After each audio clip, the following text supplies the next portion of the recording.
Okay, we're up, running. We're already in open, so the first item of business, there, Bill, is this right here? Minutes. Right.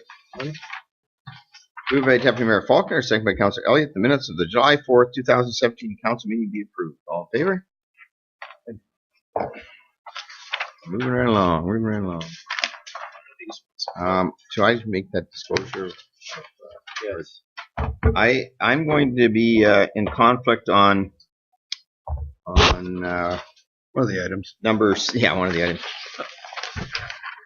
Number C1, staff reports, and 16A bylaw. It's basically a relative of mine that's buying some property. So I'll just declare conflict, and the deputy mayor will fill the seat at that time. Thank you. Additional items. David? I have one or two. Anybody else? Think about it. Come back to me later. Yeah, I better. Ron? No public meetings, no delegations, no public public question period. Yes, there is a public question period. No public. Correspondence received, and of course the press can ask us questions anytime after the thing. So we're all good with that. So because we have presses here. Correspondence received. Anybody want to pull anything out there? I have one that I'd like to. Everybody read the Human Rights Commission? All of it? Every page? Every page? 50 pages? Some of it was interesting. Yeah, very interesting. Okay. The one I thought is the from the Mayor of Kincardine on the nuclear. Yeah. I didn't know if you want to have a discussion around that. I actually met with the mayor the other day about another issue, but I've been keeping up tabs a little bit on this. My biggest thing is if you're going to store it anywhere, keep it in one spot so you don't have to run it down up and down the road. So that's sort of where I don't know what else they're going to do. But does anybody want to? But Give us W5 at a show on it. Discuss. W5 at a show on it. Discuss. Yep. And the mayor and they have down councillors. They've researched it a lot up there. I mean, they've been researching it up there because they live. I have a cottage right between Kincardine and the Bruce, and so I've lived with her for 44 years, and they've been a very good stewards up there. I mean, they certainly don't hide any information, so and they shouldn't. No. And we have to acknowledge the 44 years. There's also been a tremendous amount of new technology and research in that. Europe is going really towards that, as opposed to the solar and the wind, especially the wind. And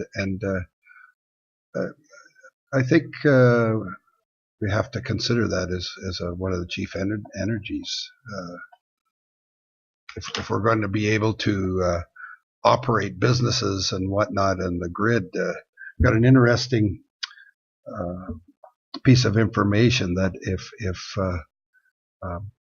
we all went the solar type thing, that the grid could not handle the amount of power that would be required. So I'm in favor of the Mayor of Kincardine. Yeah, I just wanted to bring it to your attention in case anyone for discussion. Okay, I think it's good. All right, and Randy's piece backing us on the fire service recognition critical infrastructure. I think that's good too. That's a good thing. And Mom and apple pie. Yeah, I think that's been on the municipal plate for a long time, and I think that we should be able to get some funding for that down the road. Do we have to want to? We've already said on that. Motion just a motion. Motion to accept the minutes then. Councilor Anderson, Councilor Turton, all in favor? The minutes or the? Sorry, the correspondence. Did I say minutes? Sorry. Thank you. That's okay. Thank you, Jude. Correspondence. The next thing's minutes. Up to date minutes. Up to date minutes. Up to date minutes. If I can get them up here, I can't get there. Yeah, February 3rd minutes. Anybody got anything that you want to phone back and ask them why they sent it February 3rd minutes to us now? Well, the Saugeen hasn't been flowing very fast this No. past year. Somebody want to accept those? Sure.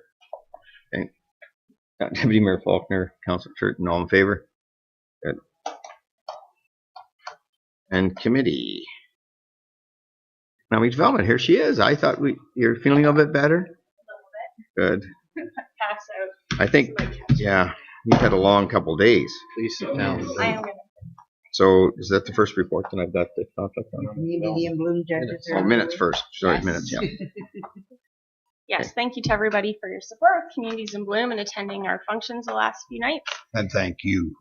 Yeah, Yeah, it was really great. well organized. Really well done. Yes, they had some nice comments to say, and it'll be formally shared with us in September in their report.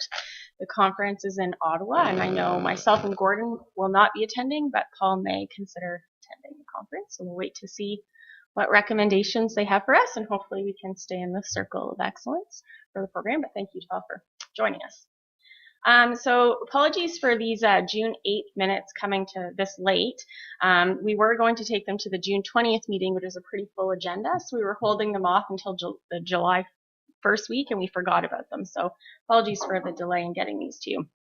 There's really the highlights from this meeting that I really wanted to point out were the fact that the joint economic development meeting that it refers to being October 18th, there's some OMAFRA training happening on the 18th and 19th that many of the economic development people attend. So we have pushed that off, I believe, to November 1st.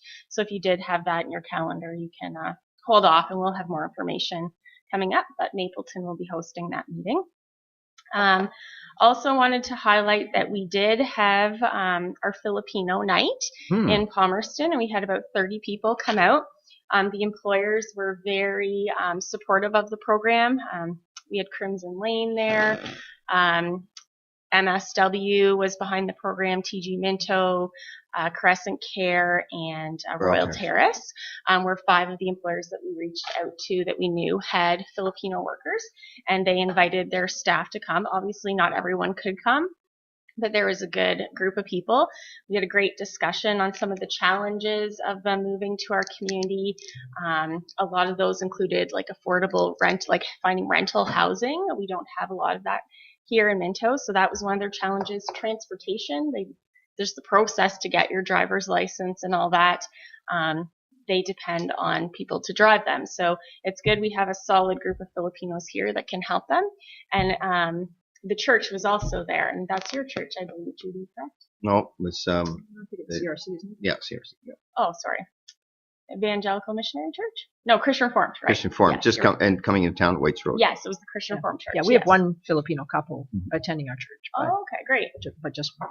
Okay, so yeah, so that church was also there, and they were talking about having volunteer drivers for these folks and stuff. So anyway, by the end of that meeting, they're talking about forming an association so that when new people, Filipinos, come to the community, they can connect with a group of people and they can help them find their way in the community. And we also talked about talking to our local grocery store in Palmerston about carrying some Asian foods. And Mayor Bridge has already talked to Ron, and he's open to that, sounds like. So it was a really good meeting, and I didn't know if you wanted to add more about the follow-up to that. Well, they just were actually, we had our meeting, and they were already had planned a picnic that I was going to on Saturday after the meeting. I think Saturday after. And so I got there at 1 o'clock, and I left at 4:30. And in the meeting we talked about part of our attraction program was to do some videos. Yes. And so we did some videos. I did a little. I haven't seen them yet because they're just being made. But with some of the couples that have come, I think one couple came 7 years ago and talked about why they came and how Minto is great and how they're bringing people in. And so we're going to have that to go out on our website so that we can share those successes. It was an amazing, started at 1. When I left at 4:35, there were still people coming in with food. I mean, it was a food fest. And a lot of neat food and a lot of interesting food. But so the group was very much wanting to be a part of helping us market and attract Filipinos that are already here in Canada. Like Brampton, Mississauga way, getting them here. So we had the president of the Kitchener's group was there. The Kitchener Filipino community came to bring her support. I had a chance to talk to her, talked to quite a few people. Yeah. We're getting people from Montreal and Toronto, and I call it migrating. They're already here in Canada, but they're coming from the cities now because we can get jobs for them and all that stuff. We're going to start setting up a connection. We've already had one employer reach out to us and asked if they can get in touch with them because they have jobs that they're wanting to fill. Yeah. Yes, that's all good. And then the note about the BRNE implementation fund, the county has approved us for $15,000 for launch at Minto. We've applied for that every year, and it's of great benefit to our community. So that's what we've put.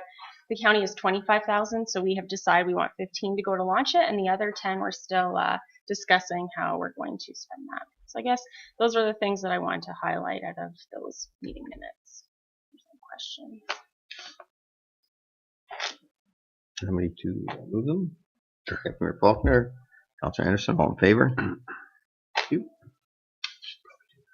Okay.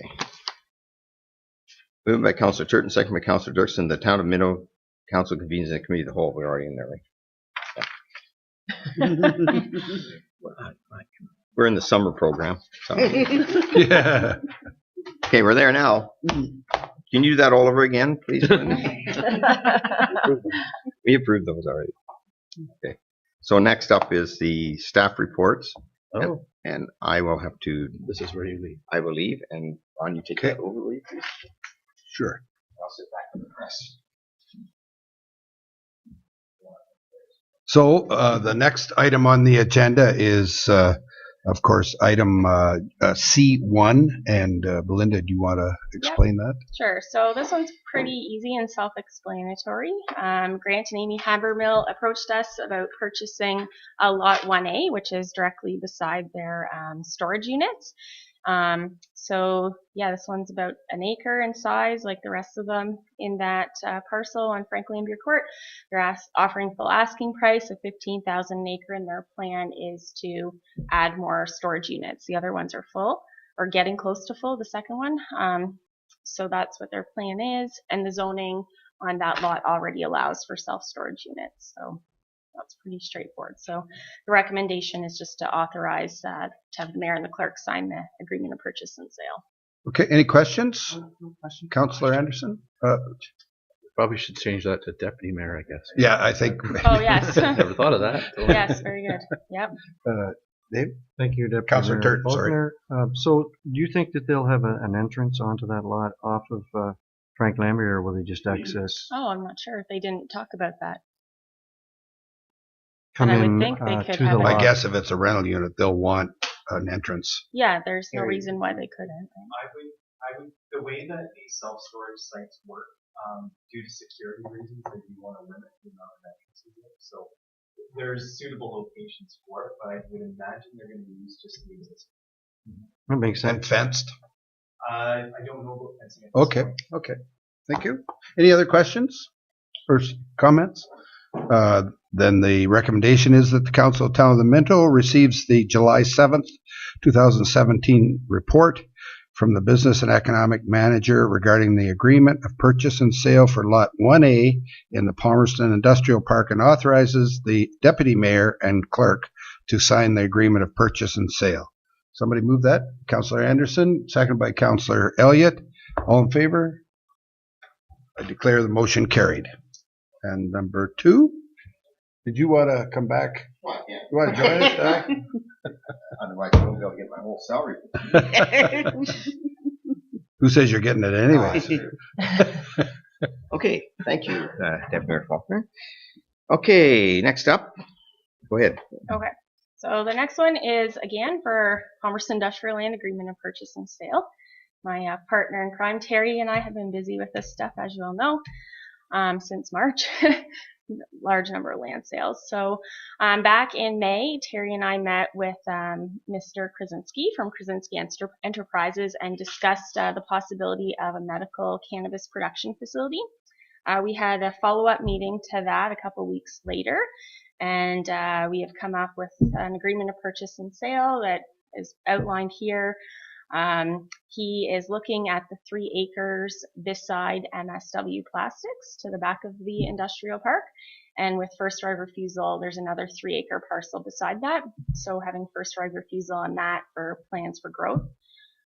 He's asking, or proposing full asking. He's offering us full asking price. So that's $45,000 an acre. In the drawings, you can 15,000 an acre. Yeah. I'm sorry. It's okay. We know what you mean. 15,000 an acre, 45,000 total. So in the drawings, you can see that the initial building is a head house, and that's 5,000 square feet. And then the 3 cultivation greenhouses are each 5,000 square feet. So it's pretty close to our development covenant for lot coverage. There is a rezoning that would be required to allow the cannabis cultivation side of things. Processing is allowed, but we do need to go through that process, and it would be like any other rezoning, a public process that would require a public meeting. And this would all be discussed there. And then you got your site plan layout. And we have done some research into other communities that have this type of facility, and all of them have stressed that these are pharmaceutical grade facilities. They're highly regulated. Security is very tight. So people shouldn't be worried about their children running next door to grab cannabis, basically. Yep, correct. Right, so it's Good very point. professional, high security sort of thing. So we're recommending that council sign this agreement, and it would be obviously with the condition of rezoning. And yeah, I don't know if Terry has any additional. Deputy Mayor Falcon. Yeah, just for Belinda or Terry, do we have to change any infrastructure because of the development of these lots? I know there was some issue about coming across an angle of the lot with one of them. I didn't know whether this was part of that or not. This first 3 acres is fine. Like the 3 acres beside MSW Okay, is yep. basically the last point that we can develop Okay. that direction until we put in the lift station. The lift station. Yes. Okay. So by the time, well, we're definitely going to be talking about the lift station in the coming months, budget potentially next year, if we're going to be able to grow the industrial park any further. So for now, what he needs is we're fine. Councillor Turton and then Councillor. Thank you, Mayor Breach. Belinda, you don't see any issue with rezoning? No, I don't, but you never know what the public issues might be. Yeah. Okay. That moves into my question. Where do we go from here as far as, like, you're saying about how safe it is and how it's medicinal use? Letting the public know that is the purpose of the plan. When we, well, I don't let Bill, but when we go through the rezoning process, I would think Mr. Krasinski would be here to explain the whole process and what is needed. And it's quite a lengthy process to go through. Like, he's been working on this since 2013 to get to stage 5 of 7. So it's very highly regulated. So he would probably, I would definitely think he would be here to explain all of that and help people feel comfortable with that. Bill, do you have anything? If I may, it would be exactly the same process as shrimp. Yeah. Except, so we would probably prepare a report for the next meeting to initiate the zoning if council sees fit to sign this agreement of purchase and sale, and then there would be a public meeting with a notice given and a planning report from the county planners and our staff and any other people that want to comment that would come forward to you. Councillor Elliott. Question: how many staff will they have? Oh, yes. And are they hiring local or? Yeah, so initially there would be 8 staff, but it could grow up to be 100. It's hard to say how quickly things develop in that, but there are plants that have around 100 employees. So they won't be bringing staff in, they will try and help out. Yeah. And and I should also mention, they're also going to be working with the University of Guelph as well. Mr. Krasinski is really into the medical benefits of cannabis and working with the university on new research around production and stuff like that. So. Just in mentioning that, when we had our discussions with him, one of the reasons he got into this in the first place was his father was diagnosed with cancer, and this was the only, cannabis seemed to be the only thing that helped him through this final time. So he wants to work at the University of Guelph because I'm getting a little bit of knowledge on this. There's certain cannabis for certain things that they've developed certain things that, like any other drug, that attacks a certain thing better, and so there's constant research in this field. As you know, it's going to be legal in July of next year, recreational cannabis. So, but medical marijuana has been going for a while. I talked to the mayor of Hanover just recently, and they're finalizing their final one. And to your point, Mary Lou, there were, in the public meeting, there was a lot of good information. There's storyboards talking about the security issues, what medical marijuana is used for, and everything. And a lot of people that maybe are out there don't understand it all. They think it's just somebody running around toking up and whatever, right?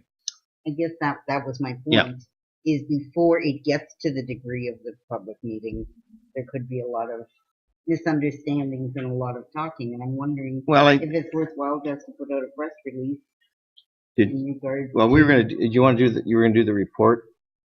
Yeah, I think August 1st we would have a report. I think we would maybe ask Mr.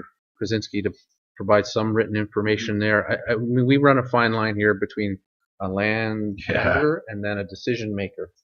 So I think as far as getting information about his operation out, that would largely be his responsibility to make sure you're comfortable when you're making your decisions about that. Yeah, all we're doing now is he's putting a letter of intent on the property. And I do believe, if I remember discussing it at that meeting, he's at level 5 of the 7-step process. He can't go to the next step unless he has at least land secured, and then he has to put the site in. He has to do all the information to the community and all that stuff as part of his next steps. But he has to know he has land before he can even go to the next step. So. And he has a young family, he has 4 young children, and him and his wife are looking at moving here. Yep. So that'll be nice to hear. When we're looking at the rezoning, is the rezoning simply because it's agriculture, or is it specifically because it's cannabis? The agriculture. Just agriculture. Yeah, it's just agriculture. Yep. From my perspective, with my health background, cannabis has been used for a long, long time in the healthcare system, and there's many, many people that could cite the benefits that have found no relief anywhere else, and it's been used for palliative care for a long time. And I think that notion is pretty much out there, but I think an education program to bring it out. And I mean, heavens, if we're going to legalize marijuana recreationally, why wouldn't we get on, it's another industry, and it's only going to grow, because there's lots of people, this is the only relief that they get from their symptoms for long-term pain and people who are suffering from cancer and other long-term diseases. So I think it's a good thing for the town. Thank you, Mayor Bridgen. I mean, when we start talking about the amount of money that we put into this industrial park and the infrastructure, I mean, that's the goal, is to get businesses in there, industries that can employ people. Employment and assessment, yeah. For sure. And I mean, we might as well reap the benefit here. He's talking 8 and possibly more, and more than that, and that's a really good thing. So. Any other discussion? Motion to accept the recommendation? Yeah. Councillor Turton, Councillor Anderson, all in favor? Great, thank you. This is up. This next one is yours, I think, or Deputy Clerk doing it. Ah, there she comes. Just typing what I was doing there. That's all right. That's all right. So my report this afternoon is on a lease agreement with the County of Wellington Library. In 2012, we had originally went into a lease agreement with them for an over 1,600 square foot on the 3rd floor, which we subleased then to the Harrison Historical Society and the Minto Arts Council. We did have the Harrison Historical Society come forward in a June meeting talking about concerns with sustainability in paying the sublease. The county has given us our new lease agreement, and it has gone up 20%, which is not it's not a bad amount at all. It's still within a good range financially for what we're renting. My recommendation is currently, because of the amount that the Historical Society is not getting in and not able to pay, in the long term, what we want to look at is we want to look at the approach on what we're going to take with these community groups. What I'm requesting at this time is that you receive my report and that you sign the lease agreement with the county and consider the bylaw in open session. Currently, what we're going to do is we're going to be looking at the rates that we're charging them, and a recommendation will come forward to you in the fall in regards to that. Questions? Just question on the counties. Maybe perhaps you. Yeah, I was going to comment on that. What is their policy in respect to, because 4% per year is a substantial raise in anybody's book. And if you and it is, but I guess I would have to turn to you and say the capital expenditure for that third floor, and I believe, and I'm just guessing, was close to $300,000. So had we not asked them to do it, I mean, they're never going to recoup their capital on that. And it's a policy they've got going forward that every 5 years, and I talked to them about it, and I thought maybe it'd be nice to do it every year, but they'd like to do it every 5 years. And that's a common policy. They've done it in Arthur, they've done it in many other places, but that's what it is. It just goes on up to $12. They've made that, and every time one of those units that have rentals from a town into one of their facilities has gone up $2 over the last few years per square foot. We did it with the medical center. No. My question was that's across the county policy. Yep. Yep. Exactly. Okay. Yeah. Thank you. So I mean, it's hard for me to argue. I'm not arguing. Yeah. From a county standpoint, from my county hat. Oh, from the county hat. But when I look at it and I say to myself, it's $12 a square foot, but they made, that was quite an investment they made in that third floor. They didn't have to do the third floor. They could have just left it and not done anything with it. $12 a square foot is not. No. And it's not going to be that rate until 2022, right? No, it goes up this year. This year. Every year. It goes up this year. Yeah. $2. Oh, okay. That's, change again. yeah. Oh, okay. They just do it all up front, and then you just go for the next 5 years. It doesn't increase anymore, Judy. I thought it'd be nice to do it the other way, where you go up 2% or 4% a year. So it's a 20% increase, bang, the first year, Yes. and then they Correct. And it stays that way for 5 years. Oh. Yeah. Stays that way for 5 years. Amortizes over the 5 years. Okay. But again, and we are working with I did have one meeting, and we'll work with the other group as well about who's taking on the responsibility of the increase and how we're going to maybe fund that and what we're going to do there. So that's coming back to you in a future report. But right now we have to pass this if we can. Oh, non-negotiable. No, it's not really. Yeah. I tried already. I already emailed them prior to seeing. I had a few conversations as well, but anyway. Yeah. Moved by Councillor Caldwell, second by Councillor Turton. All in favor? Thank you. Okay, now you're gonna do this one, Bill. Secondary plan, provincial plan updates. Thank you, Mayor Bridge. There's two reports that are included in this package. The first is our staff report, and the second is a county staff report. County staff report deals with provincial policy changes that took effect July 1st, and they're quite extensive, let's put it that way, and they do have an impact on our land use planning in Minto and all of the County of Wellington in the future. In terms of where we would like to go, we would like to do secondary plans for a couple of key parts of our municipality. One for the northwest end of Clifford, and one kind of in the northwest end of Palmerston. The first page of the report is growth forecast information that you have seen before, but one important point I'd like you to think about is the number of units that Minto needs to contribute, assuming that these growth figures become final, to the housing need in Wellington County, and that's 50 units per year. Put that in context, we're going to do 50 units a year this year, which is our busiest year ever. So what that means is that our commitment to generate units to meet need in the county is a fairly substantial one. That breaks down into different number of units projected for Palmerston, Harriston, and Clifford. So you can see, and in the outside urban areas. But you can see for Palmerston, you're looking at about 635 homes over 20 years, 165 in Clifford, and 400 in Harriston. The Clifford and Harriston numbers can likely be achieved with some infrastructure extension within the urban boundaries as they currently stand. But for Palmerston, we're not sure that that is the case. And that's the reason why we would like to begin a secondary planning process for Palmerston and for Clifford as well, for different reasons. There's a little bit of a section on what a secondary plan is, and I can go through that in more detail if you have any questions, but a picture's worth 1,000 words, and that's one from a Barrie secondary plan that basically shows you where roads might go, where land uses might go, so low, medium, and high density residential, parkland systems, trail systems, servicing parameters. Those are all fit into the secondary plan, and it becomes a document that we would prepare and that we would submit to the county in 2019. That would allow us to prepare for growth in these areas in the county 5-year review. And that's the essence of what happened with the provincial plan changes. You can't add to your boundaries or grow your boundaries anymore without doing it through the comprehensive review process during the 5-year review of the county official plan.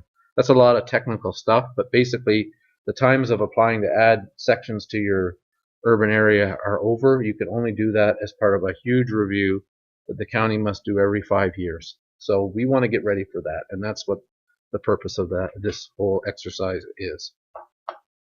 So just looking at the Clifford map first, the area that we would like to do the most secondary planning on is the Elora Street section that is sort of north and west of James Street. And in that area, we will be putting in sewer and water services through the approved project that we have moving forward in 2018. Basically, infrastructure will be replaced from where they've started now, but more or less Park Street, all the way to West Heritage Street. And north of James Street, that area currently does not have sewer and water, but it has a lot of large pre-zoned parcels. And so I think council and the community have to have a discussion about what that might look like once the services are there. Will it be big retail stores on large properties? Should there be road systems put through and subdivisions developed for industrial purposes? Should there be residential subdivisions in those areas? So that's what we would like to start as a priority starting this fall, with some public meetings and some discussion around future land use in those areas. If you look at it, we've thrown some roads kind of in there, just in dotted sections to give you an idea. For instance, Brown Street possibly extending some sort of arterial road between Brown Street and Elora, and then some sort of development sort of on the southwest side of Elora Street in that location. So you can see the trail coming up. So you can see these things starting to take shape, but we'll need some information to make final decisions on the ultimate design for that area. So that would be what we would want to look at in the Clifford secondary plan. There's a couple of large areas that are already in the urban boundary, and those are circled out by Mill Street and out around Park Street. They're quite large farms, and so we would need to talk about those sections as well and see how suitable they are for future growth and how they might fit in with meeting Clifford's needs. So the immediate need, in my view and in the department head's view, is the section of Clifford along Elora Street where we will be putting servicing in. Mm-hmm. In Palmerston, we heard about more industrial land sales in the industrial park. We heard talk, and when the manager of business and economic development was presenting her report about the lift station, that lift station is shown in that drawing. The area between Minto Road and the urban area boundary is one that is already expanding. There's a subdivision by Barry Heimiller that has been approved in principle and is moving forward. And we have pressures on the fringes of Palmerston that are outside the urban boundary. And when that pumping station or lift station goes in, it probably should be sized to possibly accommodate growth outside the urban boundary, or at least designed in such a way as you might put a cell in now to do Minto Road, and then be able to put another cell in if you wanted to do other lands, if you were able to add them to the urban area. But Palmerston is the largest pressure for more residential development. It's been the focus of our industrial growth, and what the staff are saying here is we would like to initiate a planning process for this area in Palmerston to see so that we have a secondary plan ready that we can filter into the county 5-year review. So we cannot promise any boundary changes in here. Under that new legislation, the county will have to do that analysis, and there's a whole list of new studies they have to do before a boundary adjustment can be made, and they have to play that off or measure that off against other communities in Wellington County as well. So it will be quite a process in 2019 to get changes to the urban boundary. And the province made it that way intentionally because of their new growth planning requirements. Yeah, up, not out. There's a couple of orange circles in Palmerston as well, where there are lands that are are in the urban boundary. And we would like to look at what kind of servicing is around there to sort of plan for future growth there and see what kind of need that they can meet and what kind of infrastructure improvements we would be needing. So there's two very important critical secondary plans in Clifford and Palmerston that we'd like to get started on. In Harrison, you're aware of our Class EA work that's been done in the industrial park. We believe most of the housing need in Harrison can be met in the existing urban boundary, but we will need to look at that as well, and that could be, once this EA is done and the other ones are well on their way, we might get into looking at Harrison as the third priority as far as housing goes. Most of those lands, for instance, Chickadance to some 300 units, could meet a lot of the need for Harrison in the future. This industrial park here, subject to what the provincial position is on employment lands in Harrison, that could be the focus of where our industrial growth may need to be in 2020 and beyond, because availability of employment lands and expanding the Palmerston Industrial Park, we will really need to know whether they're going to allow that to happen. And as I mentioned, that means the county looking at all area municipalities and seeing what employment land growth is needed. So it's important now when we're starting to reach some of these thresholds to begin to plan, and that's what we're recommending in this report. Yeah, just so it's clear in my mind, the present urban boundary is the gray line, correct?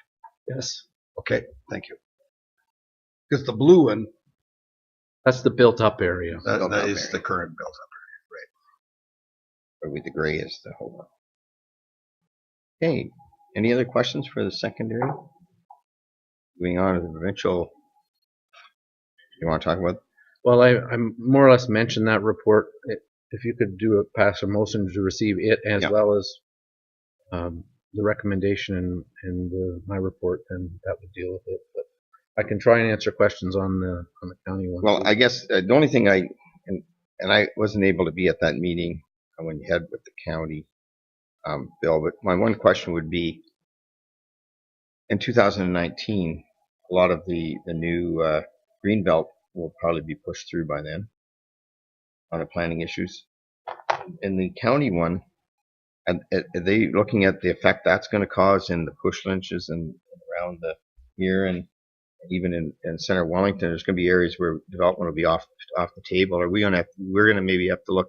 Are they looking at us to take some of that on? If I may, Mayor Bridge, I think that's exactly what you might conclude if you're looking at the growth forecast. But I think they say in the report there isn't a change to the Greenbelt right now, but that doesn't mean that they won't force them into a change. That's my point. Beginning in 2019. Yeah. See, right now as it sits, I think we probably don't see as much growth, but I'm thinking we're going to be the one that's going to get the growth because of that, because they're going to be restricted in a lot of areas down there, and they've got to make up the population growth somewhere, and they have to put it into the county. So that was my crystal ball. Yeah, Anyways, but we have a motion to accept Bill's report. Councilor Anderson, Councilor Caldwell, all in favor? Good report, Bill. Mm-hmm. Just up your field with planning. You just love that planning designation. Bill doesn't want to ever tell anybody he has. Longer it goes, I can't get away with it. Yeah. Still pays his dues. Mm-hmm.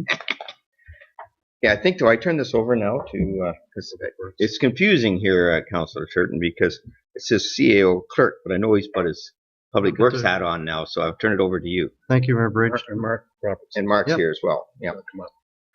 Come on up, Mark. We have a few things here on the Public Works agenda today. The first one being the report from our Public Works sewer foreman on the Clifford Ultra Rib Pipe Sanitary Main Strategy Review. We've talked about this quite a bit over the last few months. So, Mark, floor is yours. All right. Yeah, so you guys are obviously pretty familiar with the ultra pipe and the issues that we have up in Clifford. So I'll give you a little overview of the backstory. Council learned the ultra pipe is no longer recommended, and when you add a connection to the ultra rib, it reduces the strength of the pipe that could potentially cause a collapse or reduce the lifespan of the sewer. Council added $50,000 to the Ann Street reconstruction in 2016 to remove and replace the ultra rib, and they also asked for a strategy to deal with the material in the long term. And so that policy was brought forward in November of 2016. We also added 11 T-liners to the Brown Street Schwint development where they used inserted T's, and that created that weak spot in those pipes. So we used the T-liners to strengthen those areas in the connections, and that seemed to work fairly well for those areas that we did have those problems in. Ann Street and Clifford, 2017, you'll see more ultra rib being ripped out and replaced in C block and D block. And when phase 2 for the Schwint development proceeds on William Street, we should look at that ultra rib from the arena to John Street to have that replaced then, because we'll have a similar situation as we did on Brown Street. And it should be noted, Alora Street in 2018, we're proposing to leave that ultra rib pipe in the ground because we're not making very many connections to it. So if you leave it alone, and based on the video that we've taken of it, it looks like it's in pretty good shape. You said on Laura Street, Mark? Yeah, in Alora Street, the 2018 project. That's the Main Street. Main Street. You're satisfied with that? Yep. Okay. Yep. Yeah, we've dealt with Triton on that as well, and everybody's agreed that that's the direction we're going to go. Yeah, White, go Just to ahead. add to that, Mr. Chair, right? We toss this around quite a bit, and the question is when you're here, should you just tear it up? But it's deep enough, and it totally changes the project if you take it out, because it's so deep, and so you're really tearing up. You're tearing up the street now, but you're really tearing it up if you go to take that out. And it was in a good enough condition, I think surprisingly good condition, that the decision, our recommendation is that we not take it up. Good. That's where we save the money. Other questions? Sorry, Mark, go ahead. No, that's okay. So then on the same project, phase 3 of that, from James Street out to West Heritage, we'll be installing a new sanitary sewer there, and the design calls for a PVC, likely an SDR35 pipe, which is the industry standard. And so this is where the report kind of gets interesting. In April and early May this year, we had Foster Sewer Services in to complete an in-depth inspection and analysis for the Clifford system as a whole. And they came in and they flushed every main, which is a part of operational maintenance. So we kind of lucked out there. And then we videoed every main, and if you look at figure 1, that's what we were expecting to see throughout the system where the pipe is compacted. And we were very pleased to see that most of the system actually is more like figure 2, where it is circular and it's not in as bad a shape as we had originally thought. We also only noticed 3 locations in the entire system where we had significant I&I issues. which is really like that's pretty impressive, really, for the entire system. And yeah, that was confirmed on June 23rd, and we had all the rain, so we didn't have very high flows in Clifford. Excellent. So the 2017 budget has $150,000 for Clifford sewer lining.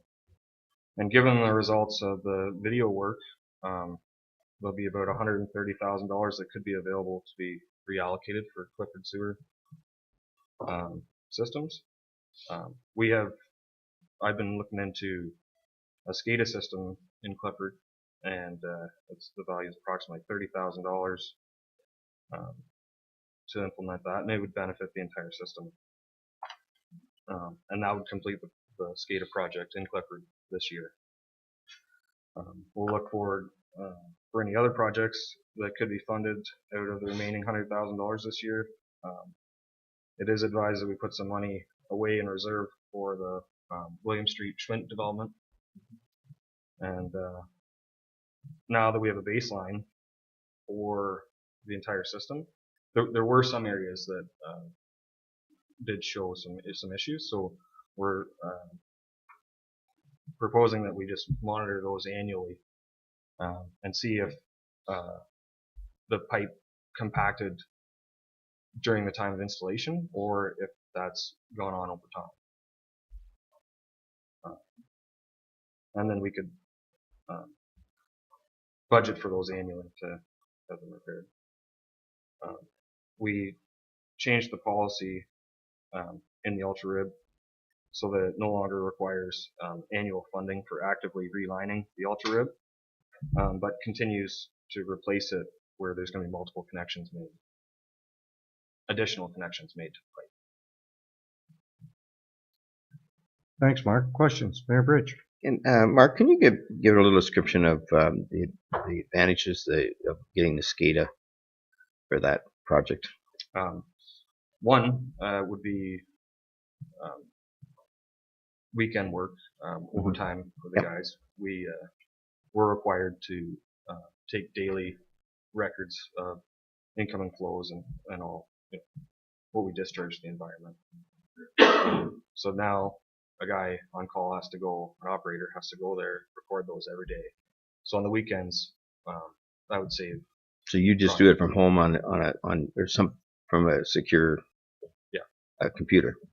Yeah, and I just wanted to bring that up because I think a lot of people don't know just the advantages of SCADA and automation. The fact that the automation that it brings to the table certainly is. Yeah, and false alarms. Yep, false alarms, another one. Yep, check it out before you have to drive out. Other questions?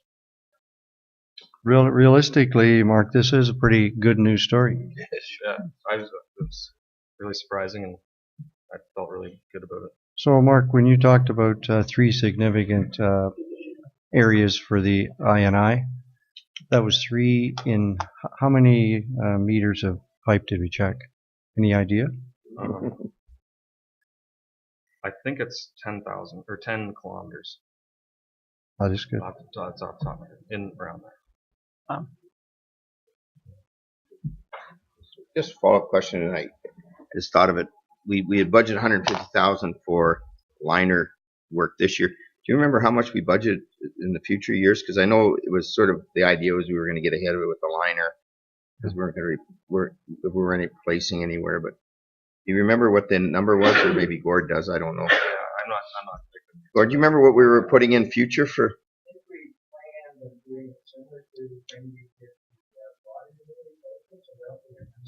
Yeah. So this will free up another $100,000 for our budget going forward because the way I read this, we don't need to be doing the liner stuff anymore. No. Well, just monitoring. Well, monitoring it, right? Yeah. That's nice. Other questions? So go ahead, CEO White. Mr. Chair, I just wanted to point out that I know Mark wouldn't take all the credit for this, but he did win Minto Medal, which is our employee recognition program, for saving us money. And so he is now the 3rd manager foreman in that department. The other 2 are sitting over there. They both won Minto Medal too. So, I mean, it was a really good news story, and it's, whenever you can save $100,000 or more, it's a big deal. Fantastic. So the recommendation is, here is that the council receive the report from Public Works wastewater foreman Clifford Ultra Rib Pipe Sanitary Sewer Main Strategy and approves the updated policy attached to the report, and the $30,000 be reallocated from Clifford sewer lining to the Clifford SCADA system. Deputy Mayor Faulkner, Councillor Elliott. Everybody, that is a pretty in-depth report, and the recommendation is fairly simple. So all in favor of the motion? Against? That's carried. Thank you. So the next one is, Thanks. thank you very much, Mark. The next Public Works item. Mr. Chair, might I suggest we go to the report on the either bulk water and then the cemeteries report. Those are both public works Okay, matters. perfect. We'll do the bulk water. Wayne, are you going to come up? Certainly. Where's that one? Where's the bulk water? Yeah, So so number- overall responsibility. Number 7 is the. Oh, yeah. Yep. So there's 4 items in that attachment.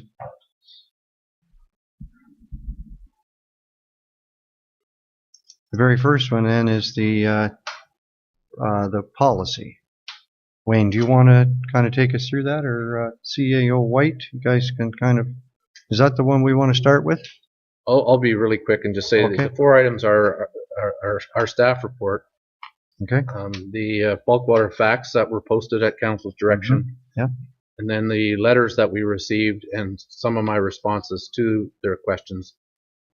We received 2 letters from the Potts family, I guess, in opposition or with concerns, and then 1 letter in favor. That was posted on social media. That was covered extensively in both newspapers that are here and on the radio station. It was on our website, and I think some members of council may have let people know that there was information as well. So, then the policy is there as previously written, and then that's it.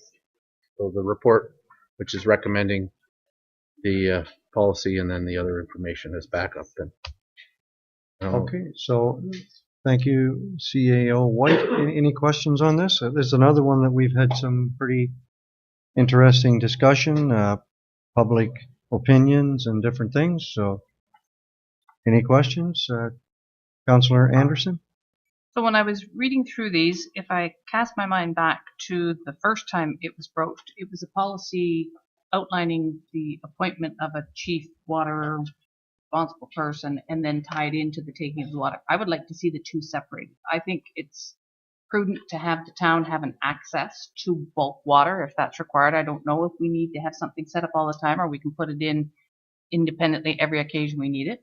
I absolutely think that somebody should be in charge of the water, and you're obviously the correct person to do that. But I would like the bulk water taken out separately and voted on separately.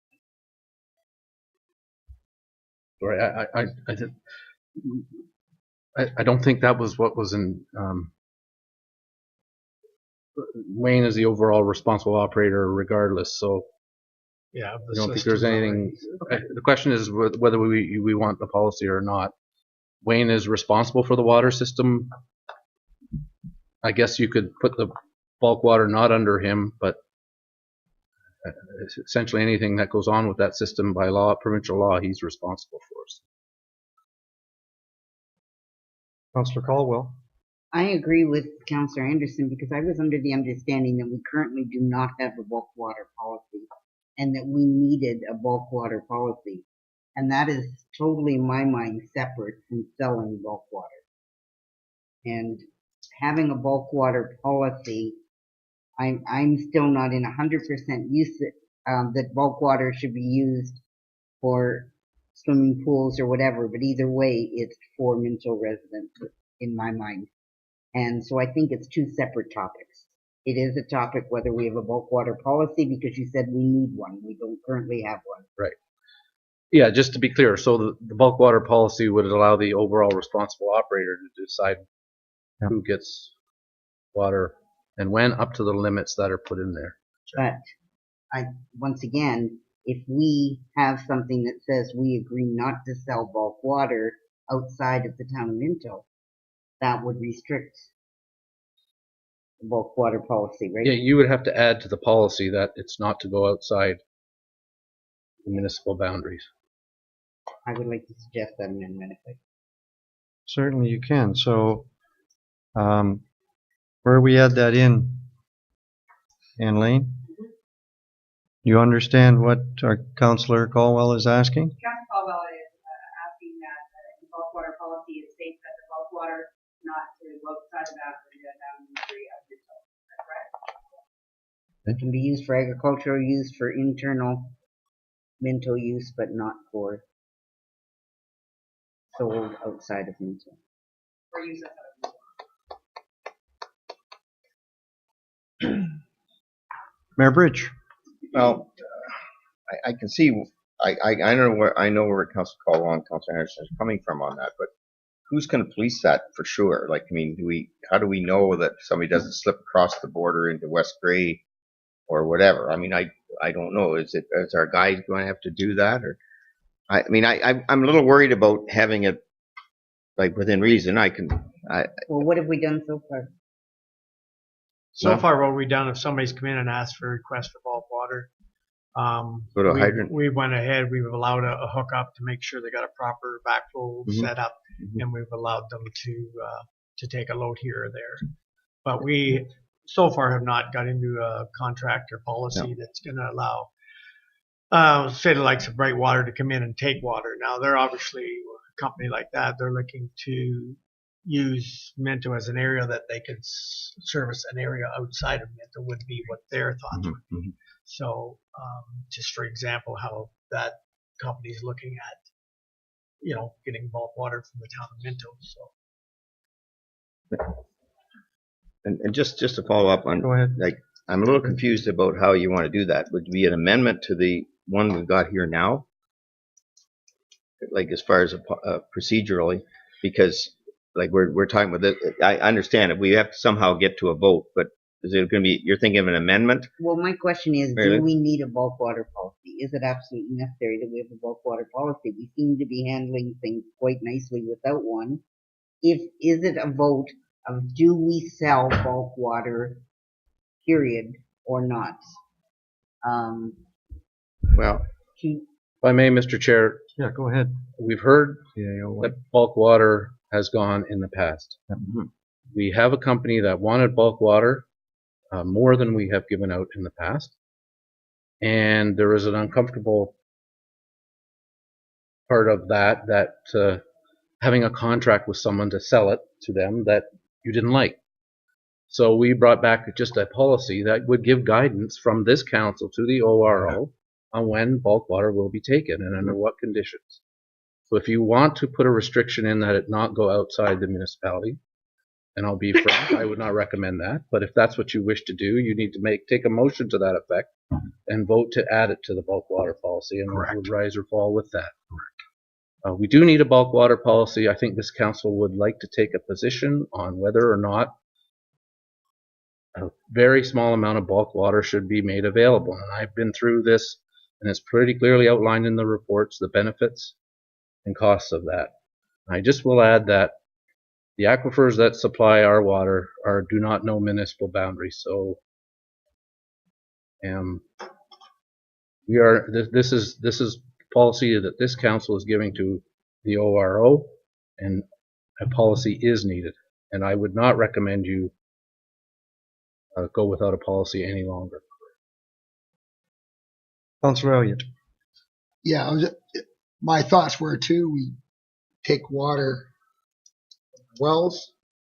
Or wells take water from aquifer, as you said. The aquifer comes from where? Where's our water come from the aquifer? Well, Outside wherever of the our recharge boundaries? zones are in the area, right? So where does the water come from? How do we get water to our wells? It's from the recharge zone. So I'd have to get a hydrogeologist So to give the outside of- exact areas that We get specifically do Mintos water comes from everywhere, everywhere. right? So water's coming into us from somewhere else. We didn't generate the water in Minto. No. So how come we get to keep the water we want? Maybe it goes back to a place where it came from. I don't know. Like you said, there's no boundaries where it comes from. So in fact, it's not our water. Yes, it is. Everybody's water. Councillor Anderson?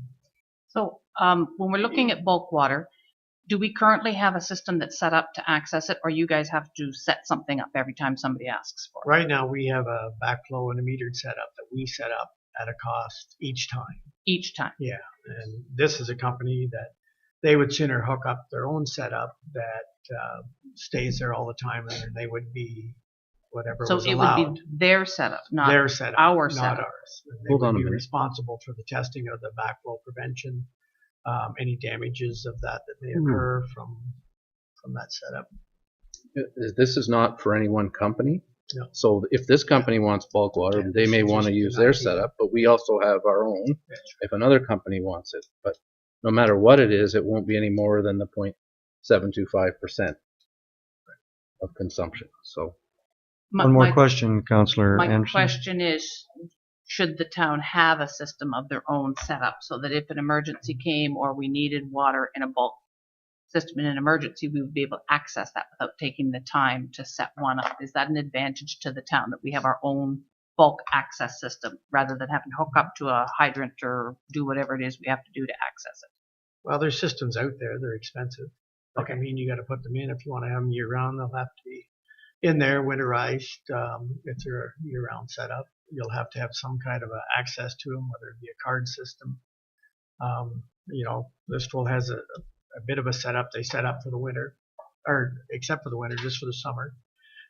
And people come in and they have a card lock type of thing they can unlock, and they get their bulk water from there. There's different places that will have a more permanent setup that's in a, and we could look into that too, that have a container there that sit up there and they come up, and if you have access from here, then you would be, you know, go through a card setup and you would be billed to you, and we would know how many cubic meters.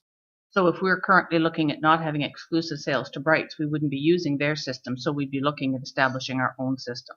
If you wanted to go that way. But Mayor Bridge, go ahead. we have a portable system we can use right It's now. portable there now. Yeah, I would make yeah. it better because it's, like I said, it's just something we set up as a portable situation. I would probably, if we're going to do something different, I might set up something like what Brightwater's got, but you can spend $20,000 on the unit to get a permanent unit in place, and then a matter of finding the right spot for it also.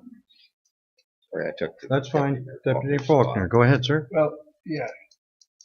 We're talking about a lot of things We are. here outside of the policy. Mhm. Are we not trying to decide whether we need a policy for the town of Minto or not? And I think that's what our focus should be on. And those logistics of whether to say yes or no to somebody else is going to be assisting you Right. if we have a policy. Exactly. So I agree with CAO White is we need to focus on what's in the policy and also that we do have a policy.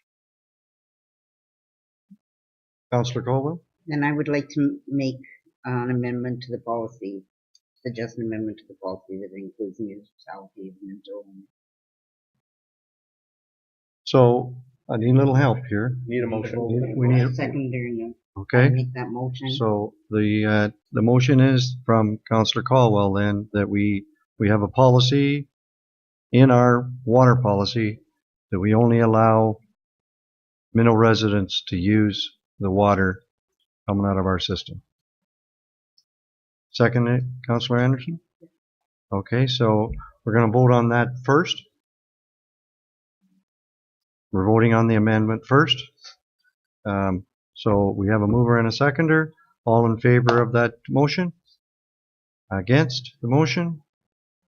The motion is defeated.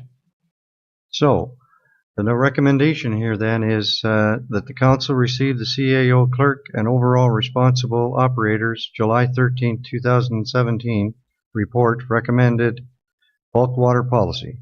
Approve the policy as presented and direct staff to bring forward a bylaw to implement a charge of $3 per cubic meter plus $100 administration and remove water restrictions for all Minto customers except as may be required during emergency, drought, or other conditions identified by the overall responsible operator.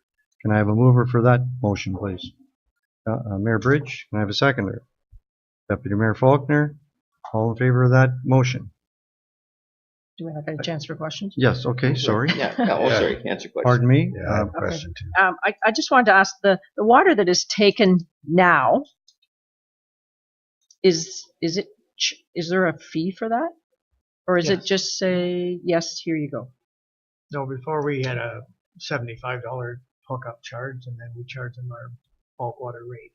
Okay, So they were being charged for, unless it was for our own use in here Okay. for flushing sewers or something. But if it was somebody was asking for it, that's what we did. We set up a site, charge them $75 plus whatever Okay. cubic meter charge to that. okay.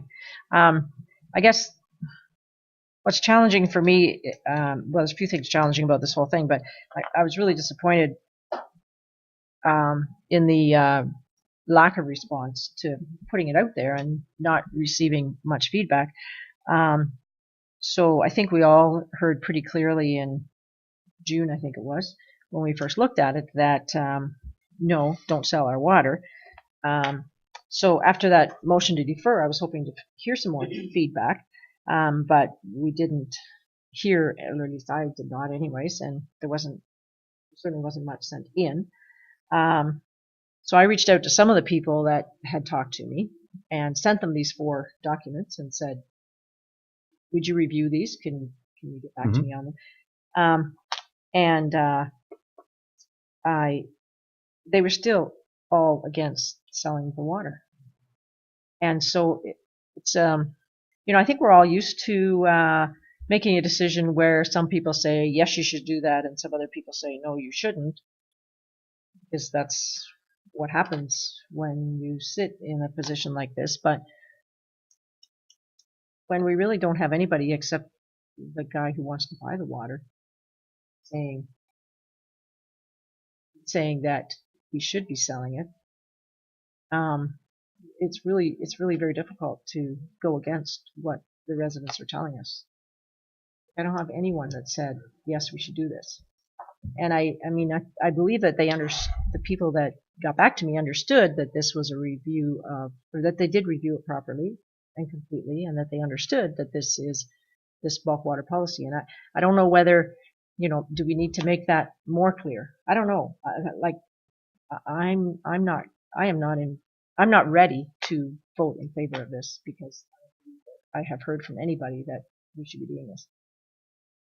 Mayor Bridge. And that's interesting, Judy, because I had a couple people, and one of the things they talked about was if they're filling up their pool or they're needing bulk water, they're having to pay sewer charges on top of it. So I thought this would be a good thing for them, that they wouldn't have to pay sewer charges on top. And why should they? I mean, it's not going back into the system like it's going through a toilet. It's going in a pool, and it stays there for quite a while before you have to refill them. So I think it's misunderstood out there. I think the original response I got from people was they were thinking Nestle's, they were thinking bottled water, and it was just like, we're selling all this water. I think the idea of having this, and what I'm really excited about in a sense, is we've got, finally, before we had bulk water, well, we had up to Wayne. We never knew if Wayne wanted to give a whole bunch of water away. Now, he's pretty responsible. He probably wouldn't. But we had no policy in place, right? So now we've at least limited it to 0.75, which was one of the things we had concerns about, which is very small. And we also limited it to, if we have a drought or any kind of situation, no drought this year, but if we had that drought situation earlier, we'd cut it off. I had other people come to me and say, you know what, I'm paying for my own water now. I'd like to water my grass 3 days a week or whatever, not wait for the extra other day if it's hot. If we don't have a restriction, we've done that. And I think that was the other problem I got when it came out, and it's not Michael's fault. He did the article, and right beside the article was water restriction rules, which is our normal, every spring we send it out.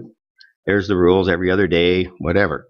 So I think we've done a pretty good job of saving water, and I talked to Wayne on this. And if he feels at any point in time that we need to cut this off at any point in time, He's the one that's right working in the system. That's why I think we need the policy. And I don't think we're ever going to get it totally right for everybody. But I think there's a silent majority out there that it doesn't really matter to them in their minds. And that's why we haven't heard a lot of the positive sides of it. But I've been able to talk to most people on the negative side and explain what we're doing. Once I explained it wasn't bottling water, we're not really raping our well system, that we're going to really keep it low. I haven't had that, but that was my point. I mean, but we can all talk to people, but that's the drift I've got. And I haven't got a lot of calls, so since we've got all that information out there, I don't think I've heard anybody call me.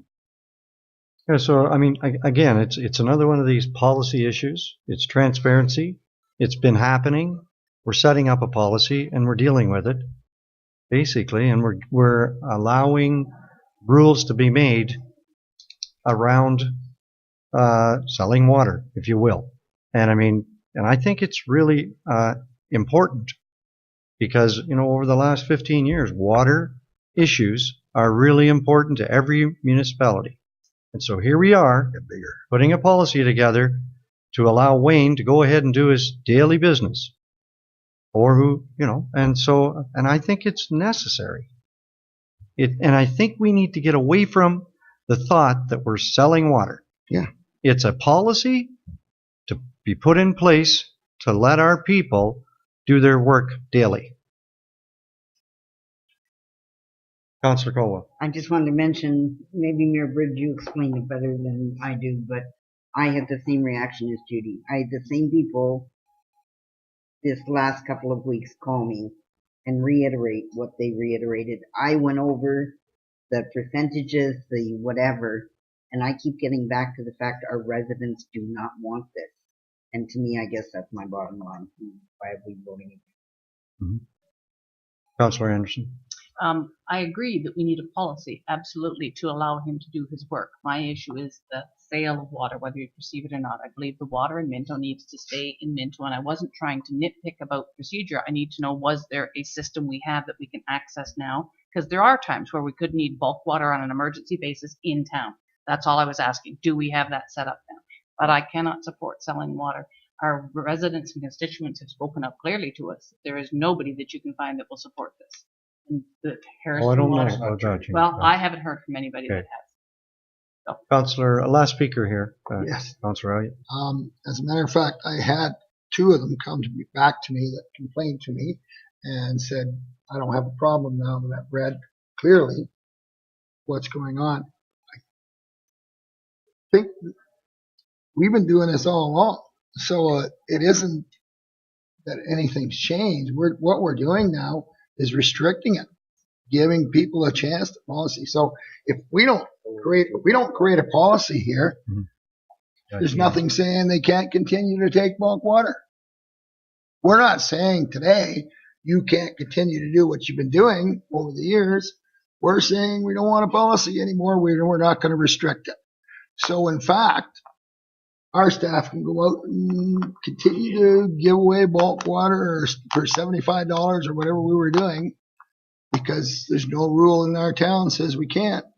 All we're saying is we're coming up with a policy that will restrict the amount that we want to give it. And I believe, and it's just today that I come to this revelation, that our staff wouldn't and shouldn't, the responsible water people, go out and get rid of our water and sell it and fragrantly gave it away so Minto people would be crushed in the fact that we don't have water. I believe that this is just a policy to give them some background of how far they can go with it. And I'm willing to support it now. At one time, even as of an hour ago, I was thinking I didn't have enough information. I wasn't ready to do that. By listening today, I believe that we should go ahead with it and give them a policy to know what they have to do. Okay, thank you very much, Ron. So we're going to vote on this recommendation. We have a mover and we have a seconder. Yeah, we can have a recorded vote on this. Who's doing the writing? Which are we starting at one end or the other? I'll start it over here. Okay. Against. Jean's against. Against. 4. For. I'm for. So the recorded vote, was it 4-3? So this is passed, and thank you very much. So we'll jump down to the drainage one. Sorry, not the drainage one. Well, it's sort of like drainage, but it says drainage, but it's sorry. They made it a cremation. Okay, Mike and Bill. Okay. I saw that and I couldn't figure that out either. Like we're looking at the same drainage. Sorry, I knew exactly what it was.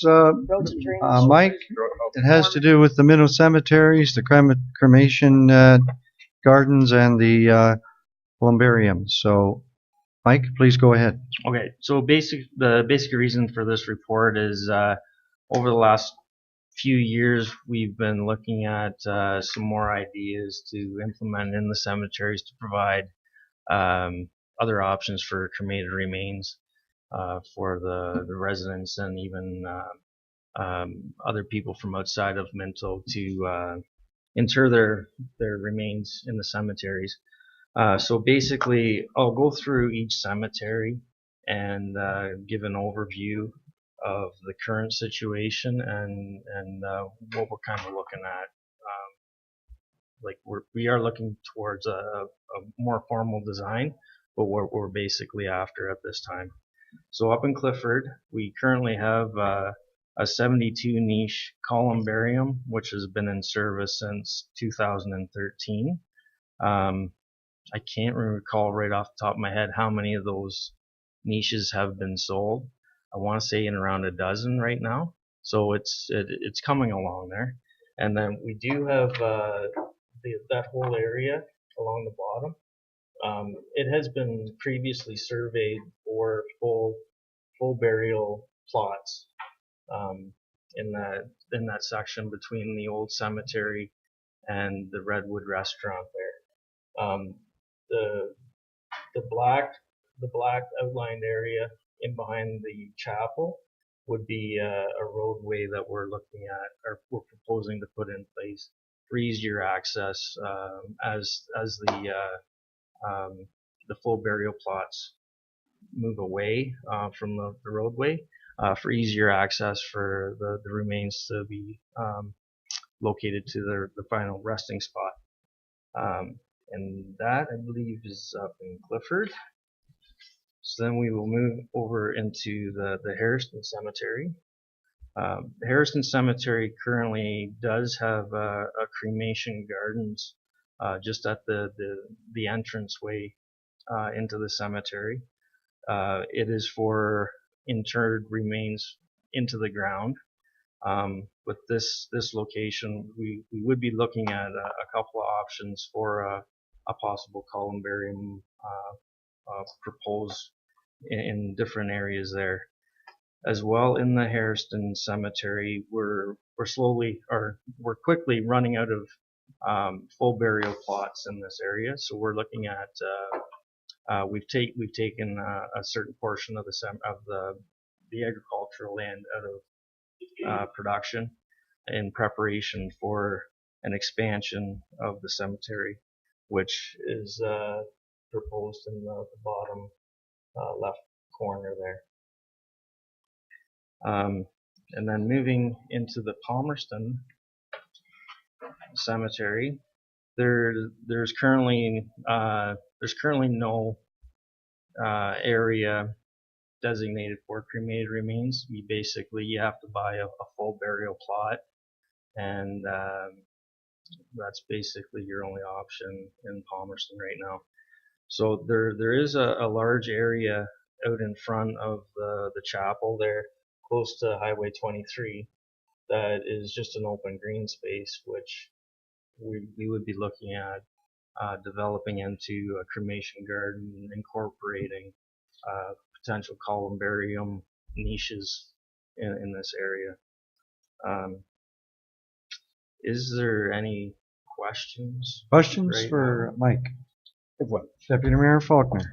The monies that we have in the budget that were allocated toward for a columbarium. Yeah. I believe Hairston I'm talking about. Is that going to be? It's probably not going to happen this year, but is that going to be put into a reserve? That would be moved forward from what I would understand. Gord or Well, I mean, we would. I think from the 55,000 total budget, we would want to use some of that for design, and we would go out to quotes for that work. And then whatever is left, as long as we can strong arm it out of the treasurer, we would want to put it in reserve. Okay, so. I'll say only if Otherwise, we'll find a place for it otherwise. Thank you, Treasurer Duff. And I like the direction part. Yeah. Thank you. Other questions? Councillor Dirksen? Just in Palmerston, there's a number of large trees slated for removal to make that work. Not necessarily. There's only one large. It says to be removed, doesn't it? Just one. Those are actually cedar. There's a lot of cedars there, which could be incorporated into the design. Oh, okay. There's nothing that necessarily needs to be removed. There is one very large century maple in the front corner, which it is showing signs of its age, but there's nothing slated for removal in that area. That was just that was part of a design that was very preliminary. Okay. It's just, I mean, one of the nice things about a cemetery is the trees. Yeah. So, exactly. If there's a tree that has to be removed, then perhaps other trees can be planted. Exactly. Yeah. And the cremation, the ashes that are interred in Hairston, in burial plots, like in the main part of the cemetery. So someone has purchased a whole plot and then just used it for. So there's both situations there. In Hairston, there's the cremation gardens, which is a plot is 2 feet wide by 3 feet. So there's room for a flag marker and then 2 cremation remain burials there. Yeah. And they still have the opportunity to use, if there's a family-owned plot within the older part of the cemetery, or even in the new part, you can have a full burial, like casket burial, along with cremated remains in the same location. So there's different options for. There's some people don't want to be cremated, but their loved one does. Right. Yes. Exactly. To keep them together. Yeah. Yeah. Okay. Good. Other questions? Okay, so the recommendation is that council receive the road and drainage foreman and CAO clerk's July 7th, 2017 report, Minto cemeteries, cremation gardens, and columbariums, that staff proceed with contract and design work to develop internment options for cremation gardens, columbariums, cremation walls, or similar features as may be desired in Hairston, Clifford, and Palmerston cemeteries, and that options include costing, financing of the new installations over time, and that work on the access road and plots northeast of the chapel in Hairston and realignment of plots in Clifford continue using existing budgeted funds. Motion there and a seconder, please. Councillor Anderson, Councillor Dirksen. One question from Deputy Mayor Faulkner. Yeah, and I go back to our only by direction question and statement. I truly think that we've got to start putting reserves in for this type of thing, because I'm passionate about our cemeteries, and I think we have beautiful cemeteries, and we have to continue that. One of the things for the future is columbariums, and I think we have to plan for that, and if we don't do reserves, we won't get it done. So I would like to see that added to that motion.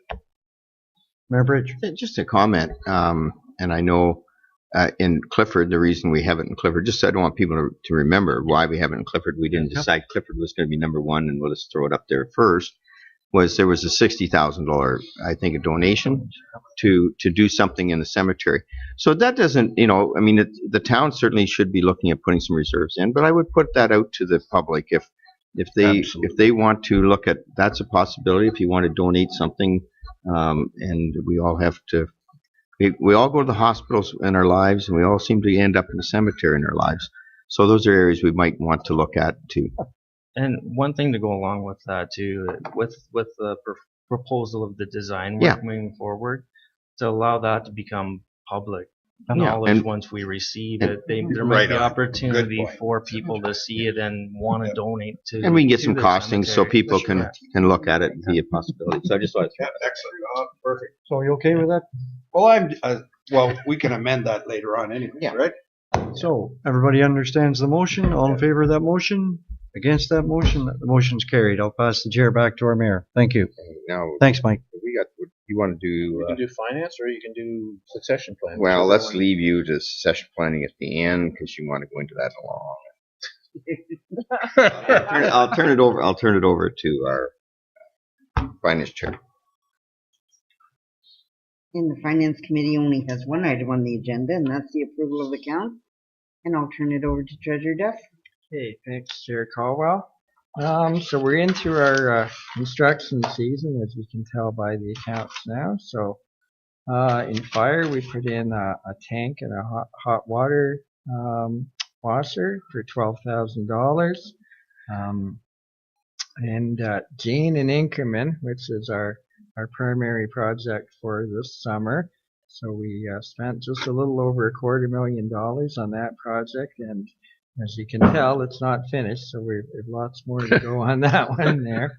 About $55,000 in engineering, $9,000 in sidewalks, and again, if you're around town, you'll see a lot of sidewalk things in town. I know Linda and Paul and I driving around with the communities in bloom, we ran into Public Works on many occasions for sure. We've got delivery of our wastewater truck from Leslie Motors for about $43,000, and one of the first improvements at the lagoons, a blower for $18,500. And remember, in the budget discussions, we had a lot of different options for that one too.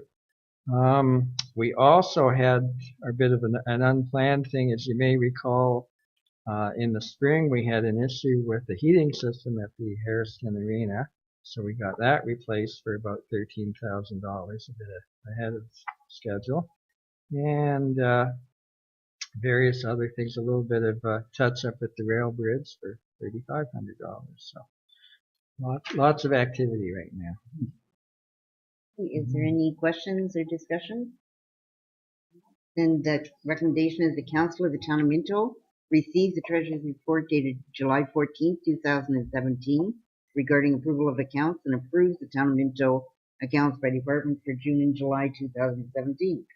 Councillor Churton, seconded by Councillor Anderson. All in favor? The motion is passed. And I turn the chair back to you, Mayor Bridge. Thank you, Councilor Caldwell. And I'll turn it over to the CEO, and he has a exciting thing here, draft. No, it is. It's very important. This is draft succession plan. I'm having trouble with these little titles because, that last one caught me on roads and drainage, and we were in the cemeteries. It says draft success, so I like that. I like that, yeah. Draft success. Anything with a quote from Tecumseh has got to be interesting. So Oh, yeah. Oh, yeah, that out. absolutely. Interesting quote. Doesn't make sense, some of it. The part that I'd like to emphasize in that quote is seek to make your life long and its purpose in the service of your people. And what we are talking about is the people who have at least dedicated themselves to public service, which, I don't know, just a little bit of a jaded old man's opinion, but sometimes some of us civil servants forget that, and I think that this group that we have here is a pretty dedicated group to public service. The strategic plan, or the planning framework, which you've seen ad nauseum for the last 7 years, shows you where the succession plan would sit relative to the strategic plan and the official plan and some of the other plans that we are involved with. And then the succession plan, as we move forward, would be implemented in the departmental business plans at budget. The vision and mission of Minto are stated on that slide. I think in terms of the mission, we're talking about cost-effective and responsive local government, superior customer service, internal stability and efficiency, as well as growth-related projections outside sort of the staff perspective. And we are talking about staff here rather than community. Although, in a sense, they're both tied in together. The guiding principles in our strategic plan, the last three, reference staffing. Again, high level of customer service, the diversified, accommodating, versatile workforce, and transparency.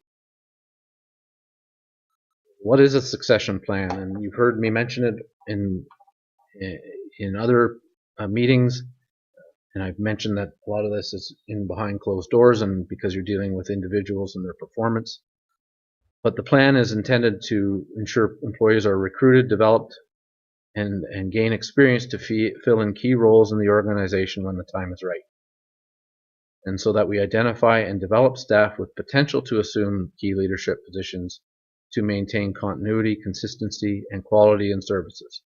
And that we want to secure a positive employment culture. I think we've been blessed to have that for a long time in Minto, and I know those of you who are here on council and myself would like to see that survive well into the future. In terms of our organizational structure, we're facing a few pressures, and there's 5 positions noted there. 3 of them are maternity leaves, 1 of them is an illness, and 1 of them is currently unfilled. So the succession plan will help us deal with these positions long term.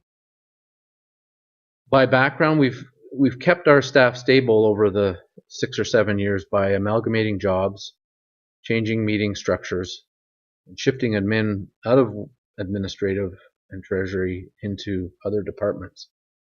At one time, council, and those of you who are on in previous terms, council met and there were many more standing committees.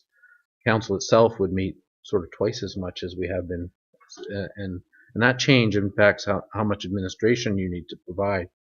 Plus, going to electronic meetings, we were able to do things a little bit more efficiently, as well as saving 90,000 sheets of paper last year. So, It's incredible. so that's a good thing, and and it would have been a lot more had we had the old structure. So, I think with the committee of the whole structure and having the standing committees, many of them sit here as a group, it's made a big difference in terms of where the work is. Like most municipalities with an aging population, we're facing up to between 6 and 9 retirements in the next 5 years, and I would put that at 4, and probably closer to 9 rather than 6.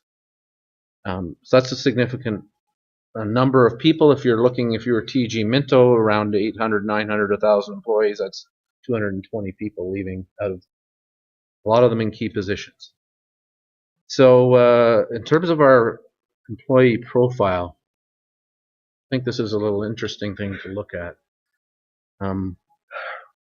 We have 12 that are 50 plus years of age, and in there, so you'll find your 6 to 9 people who will retire in the next 5 years. We have only a few 40 to 50 that are in that age of 40 to 50, 4 of them, and then those that are under 40 are 24. So we have what I would consider to be a wonderful spread in age, and a real opportunity that as the 12 old timers move out, the 28 are progressed into more and more leadership positions. That we didn't survey the council and see what our age brackets were. I think you're all in one group. We're in trouble. I'm the baby. Just Yeah, I know you are. I'm the baby. Not by much, Not but by I'm the much. baby. So the objective of our succession plan is to prepare internal candidates to compete for the CAO clerk or similar leadership position within 4 years. And we're talking about the group of our senior managers, making sure they're ready when I leave, that they can step forward or at least compete with anyone that the council of the day might want to advertise for. Develop a training program for managers so that supervisors, foremen, and lead hands can move to senior management, and frontline can move to supervisors and lead hands. We want a faster talent in all departments to assume progressive roles, and identify organizational changes to encourage growth, and measure internal talent against that available outside through competition if needed. I think that's healthy for a workplace. I think you want to balance off succession planning with bringing in new blood. We've been really blessed with our succession planning and the people we've brought forward into the organization, and I'm talking going back 10 years. I think that there's a real opportunity to continue that. In terms of talent assessment, we have excellent talent in this organization. You can see the profile again, a real opportunity with younger people to move up. Just a little bit word about succession planning, and it is a snapshot in time when you identify high performers versus those that are, say, meeting expectations. And I think we all want to be high performers, but we all want to make sure we're at least meeting expectations, or we won't be around for very long. So that decision, though, is subjective, and that can change with personal problems that people may be having, who they're working for at the time, what's going on in their lives. So we want to make sure that our succession plan is a living document, that we are fully aware of the talent of the people we have, and that this is a living document that may always change. In terms of the plan itself, and I don't have a copy of the plan for you, I wanted to give you a general bird's eye view of it. It will come back for a formal approval at some point in the future. Again, it will never have the detail that you see enclosed, because enclosed you're talking about individuals' performances and what the potentials are as far as I see it. And that's just my impression, and that would be primarily confidential. But in terms of the position that I currently hold, it's my opinion that that position should always be a combined position, whether it's a CAO clerk or CAO something else. When I choose to leave the municipality, if there's someone ready to be clerk, then you might hire that person, and you might look for someone else to be a CAO something else. So I feel like it's a position that always should be combined, and that's what the succession plan would say. It would be a combined position. It could be any one of the management roles currently performed by a senior manager that is combined with that work. When appropriate, advertise internally and externally to replace the CAO. That is a situation where, with some exceptions, I think you want to see what's out there, see who would be interested and what might come in. And if I'm internal and I faced with a situation like that, it's a real opportunity to compete against that person. And then if I get that job, then I really know I have the mandate and the confidence of the council. So on the other hand, the person could be very much ready, and it might be crystal clear at the time that they should be the CAO whatever, and that they would be comfortable. But that would be a council decision. The plan will just generally say that you would want to, for that position, look toward internal and external. Offer management, leadership, technical, legal, human resources training to the existing management team so they are ready to compete if they choose to do so. And the other thing I would want to mention is that we're currently operating without a director of public works. I foresee that going on for several months. We would like to add some help for the treasurer when he is deputy CAO, and so the fire chief has I've added to his duties the responsibility for deputy CAO for fire and public works. So when I'm not here, we wouldn't have to call upon our deputy CAO and finance to deal with some of those issues. With asset management and the things going on and the projects that we're dealing with, we give a little bit of support for that. I've added those duties to the fire chief, and council had dealt with that in a closed session. So this is a real positive thing for both people. I think it gives some help where help is needed, especially during this period where we're without a director. In terms of the actions in the succession plan outside the CAO position, we'll reassess the Director of Public Works job in January of 2018 before it's lame duck. That was your direction. and we will bring that forward. I believe there are people in our management group or our supervisor foreman level that could well be ready to compete or to take on that position. Certainly within the next year, year and a half, 2 years, I think that they could well be ready.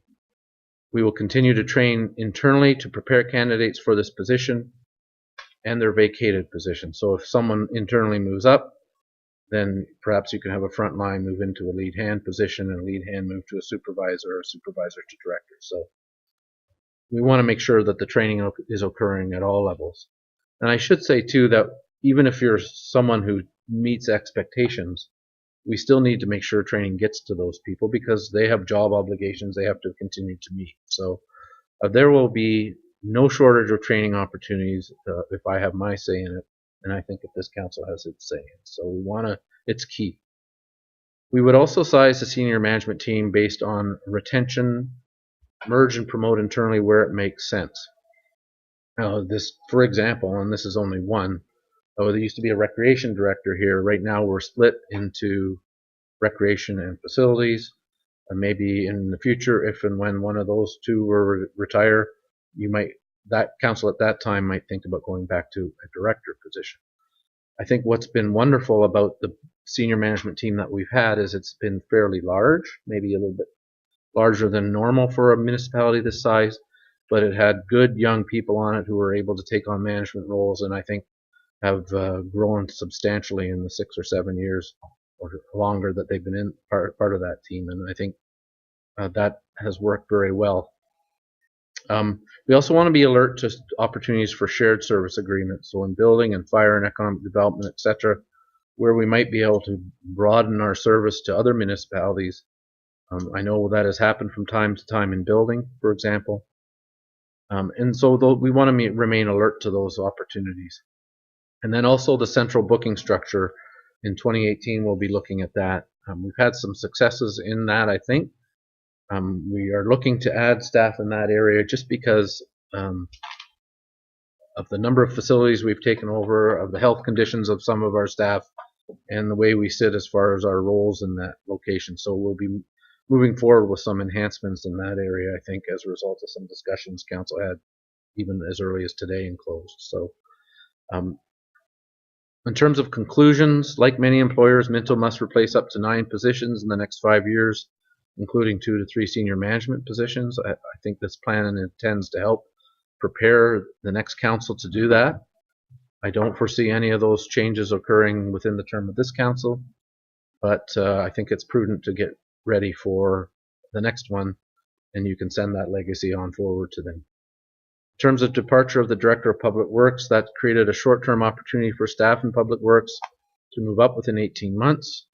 I think that the succession plan should make sure we are getting training so that those people in that area are ready to compete for that position. Central booking staffing needs in facilities, I mentioned we've looked at that, and recreation. We'll report back to you in 2018 on it. We have a strong core of young staff that have the skills and abilities to assume greater roles.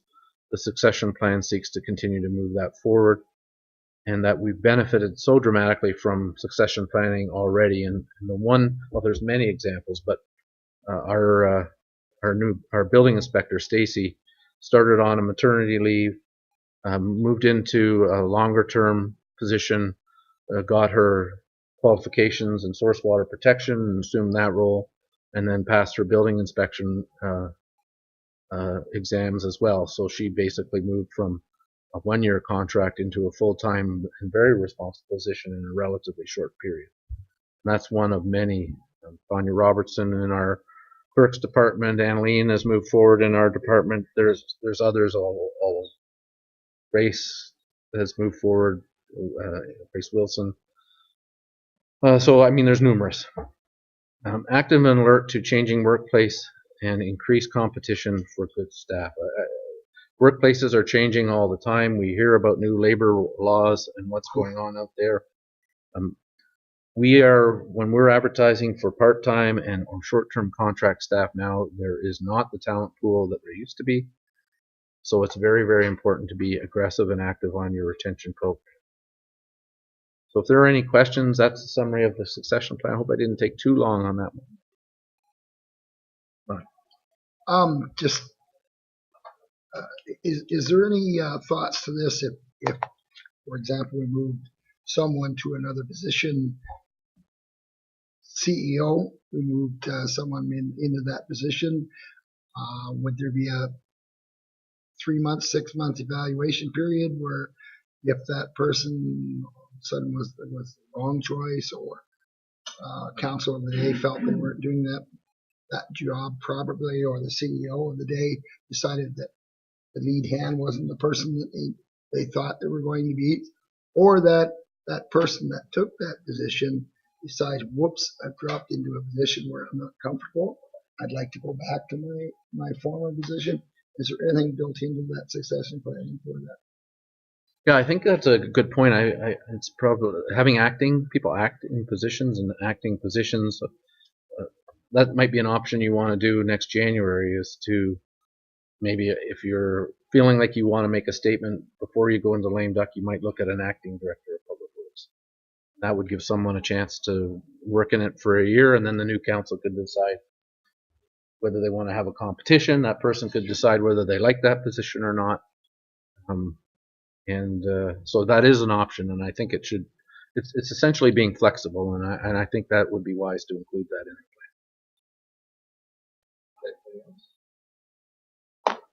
Just a comment, Bill, that good report, and this is something that I know the council has asked many times to keep the succession planning front and center, and I think, Bill, you've done a good job of doing that. Continue bringing it up, and I'm a little concerned, we all have been, that you're handling 3 hats right now, and so I like the fact that we've kind of given a little bit of extra help there in case anything, I hate to say it, anything happened to you. Last time I said we hadn't had a real big event as far as water when we had our reports over the last 3 years, and then 2 weeks later I was a little upset when we actually had it. So I be careful what I say. I don't think I have that kind of command of things, but control. But anyways, but I think that's going to be a good opportunity to take some of the load off everybody. And everybody, I can't say enough about the staff. Everybody carries a lot of hats in this small towns. That's the way it is. And we just came through the Communities in Blooms. We saw it in spades. Everybody working together and as a team, taking on extra responsibilities from time to time. And I like the fact that we're trying to promote from within. And I love the fact there's 24 of them in that 40 and under bracket, because that's important. I wish I was, yeah. No, I don't know if I want to go through it all again. No. Anyways, good work on that, and keep us up to date. Thank you. To our staff. That took away my extra additional things, so I don't have to do that now. Somebody, can we? Oh, Mr. Yes, I'm just going to get that. Thank you. Councilor Caldwell, Deputy Mayor Faulkner, all in favor. Great, thank you. And I think we're into other business as to closed, I think, aren't we? Anything I have to do regular council? You just do your other business right now. Yep. So I had marked that down somewhere. Ron, did you have one? No? I do. Okay. I do. Just want to reiterate the invitation after the council meeting. We have the food pretty well ready. There's going to be tons of food. And the water is 91 degrees. Oh, I'm not going to. So don't be pushing anybody in either. Yeah. That's a bad one, Dave. So anyways, just welcome to everybody. David. Yes, Friday night there's Jimmy Keys is in town, that's right. and the Kinsmen are putting on a show up in the Legion, and the money is being donated to the Minto Relief Fund. So get your tickets. Excellent. Thank you. Do you have one, Ron? No. Oh, I had the other Ron. Okay. Anybody else? I just want to say, I already said about the everybody pitching in. Thanks for the council, by the way, as well, to come to the events and show off to the judges. And they were impressed by that. And yesterday when we talked about what they're looking for, and they're looking for a lot more things than just flowers. So they're looking at what your community offers as sort of a place to live. And I think we've put a good face forward on that as well. So I appreciate all and I said it last night to the staff that were there that have done a lot of work. So that's good. as far as the flood update, Bill, I'm just going to quick on that. Our reports are in, I believe. Our reports are all into the. Yeah. Yeah, sorry. The ministry's officials have got the reports in. We're still gathering facts as we go because, as you know, it takes people a while to evaluate how much losses they've had. But I think there was a bit of information went out in a memo to you as council, and it's a big number. No, and maybe we should say something about it. I just we talked about it. I think when we first maybe a communication, but I don't think we've had a council since it's been set up. So could you do that for us? Maybe go up to a mic there, then you might have all the details.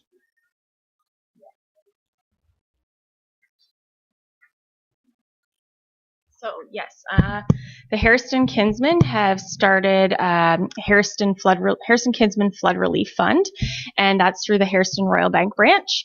And you can make checks payable to that account and take them there. And I'm working with Paul Hope, the president, right now on getting the information for e-transfers.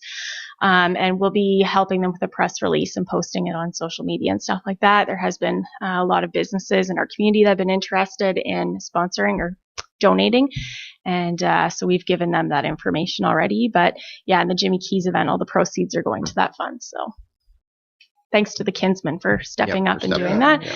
And in terms of how the money will be distributed from that fund, it will not be like the Kinsmen that are deciding. It will not be the town that are deciding. It'll be unknown people, and so it's a fair and unbiased process, and people won't be harassed in the community about why they didn't give so and so money and that person money and stuff like that. So they're working through all that, but just so people know. Is there anything you want to say, Bill, as far as the provincial fund and how we're working on that? Right. The province has all the information from the town it needed.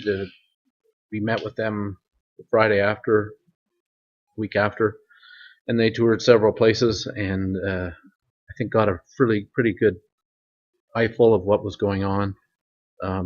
They also have the drone footage, which we'd like to bring back to council sometime and show you, just to bring back bad memories. But it is it's important. We also have met with the Conservation Authority. We have a flood debrief coming up with the many organizations. I think it's before the end of this month, and there will be reports coming back to council and also some public information sessions. And we know the Conservation Authority knows that people want to know why and what's being done, and I think that it will be important to have that dialogue in the fall when people are back in school and so forth, and it's sort of normal business practices. And one thing that I did find interesting in meeting with the Conservation Authority is that until 4 a.m. that Friday morning, had the rain stopped, we would have been fine. We wouldn't even have noticed it. The flows were somewhere around what would be expected with a heavy rainstorm. And some ungodly amount of rain fell between 4 a.m. and 6 a.m. And we're talking about more than 90 millimeters in some places. So if people are wondering kind of why it took form like that, it's not that people weren't on it and monitoring it. It's just that the heavens opened at that time in an unprecedented amount. And we are dealing with an event in excess of a 1 in 100 year event, as the mayor had said in some of the meetings, and the authority has done some work on it. And if you look at the flow in the watershed over the last 35 years, there's lots of spikes and ebbs and flows and so forth. But this one's 3 times higher than anything known. So it was it's something that I'm sure I hope we'll never experience again in our lifetimes. I know that the people are recovering slowly, and that I think in the fall will be an opportunity to go through exactly what happened and get some answers on what we may do to try and deal with a situation like that. But there's not an awful lot you can do when that amount of rain falls in 2 hours. But suffice it to say, all the emergency services, all the Conservation Authority and our staff are are looking at ways to try and make things better. I would say that the work that was done in the 90s and before that on bridges and so forth made a difference Downtown. in how much flooding that did occur. Yeah. David? Thank you, Mayor Bridge. Friday afternoon, the Maitland Valley Conservation Authority is meeting with a couple of ministers just to, I'm sure they know what happened, but to give the conservation slant on exactly what their part of it was. So, thank you. And just on that, one of the things people talked about, the municipal drains, there's no way that the municipal drains were ever built to handle that. So, and we're going to have some damage we don't even know about yet on municipal drains. So as vegetation in the fall, we get to see it. So we get farmers now are coming to us and saying, oh boy, this is undercut over here, or they're seeing it now. But we can't even monitor all that. So it's going to be ongoing as we get the municipal drains and that went into our system as well. So it is just one of those events that, as CEO White has said, in those 2 hours we had that basically major storm that, you know, if we could handle it over 10 hours, it'd be no problem. But it happened over 2 hours. And anyways, we'll keep working on it and keep helping out where we can. And that's good that we've got a fund set up, and let's keep promoting that and go from there.